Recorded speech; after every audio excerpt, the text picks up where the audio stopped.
Alibaba மறுபடியும் ஒரு மாடலை ரிலீஸ் செஞ்சிருக்காங்க. Qwen 3B Next 80B A3B active 3 billion parameters. இது ஒரு open source Apache licensed model. இது கண்டிப்பா ஒரு சாதாரண மாடல் கிடையாது. Efficient LLM of future. அதாவது இந்த மாடலை பயன்படுத்துற டெக்னாலஜி தான் இனிமேட்டு ஃபியூச்சர்ல வர LLMs எஃபிஷியண்டா இருக்கணும்னா இதுதான் பயன்படுத்தணும். இந்த மாடல் ஒரு 80 பில்லியன் பேராமீட்டர்ஸ் மாடல் தான். மிக்சர் ஆஃப் எக்ஸ்பர்ட்ஸில் டிசைன் செஞ்சுருக்காங்க. அதனால் இந்த மாடல் எஃபிஷியண்ட்டாகவும் பவர்ஃபுல்லாக இருக்கும். இந்த மாடலில் பயன்படுத்துகிற டெக்னாலஜி என்னன்னா ஸ்பார்ஸ் எம்ஓஇ. இந்த மாடலில் 80 பில்லியன் பேராமீட்டர்ஸ் இருந்தாலும் ஒரு டோக்கனுக்கு 3 பில்லியன் ஆக்டிவ் பேராமீட்டர்ஸ் தான் யூஸ் பண்ணும் அட் அ டயத்தில். அதாவது ஒரு சப்செட்டில் 512 எக்ஸ்பர்ட்ஸ் இருக்காங்கன்னா இந்த மாடல் வெறும் 10 ரூட்டட் எக்ஸ்பர்ட்டையும் அப்புறம் ஒரு ஷேர்ட் எக்ஸ்பர்ட்டை மட்டும்தான் பயன்படுத்தும். அதனால less computation per token plus faster and cheaper இன்ஃபிரன்ஸ்.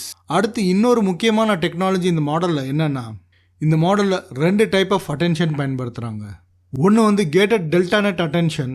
இது லைட் வெயிட் அண்ட் எஃபிஷியன்ட், அதனால் டெக்ஸ்ட்டை வேகமாக ப்ராசஸ் பண்ணும். அப்புறம் ரெண்டாவது கேட்டட் ஸ்டாண்டர்ட் அட்டென்ஷன்.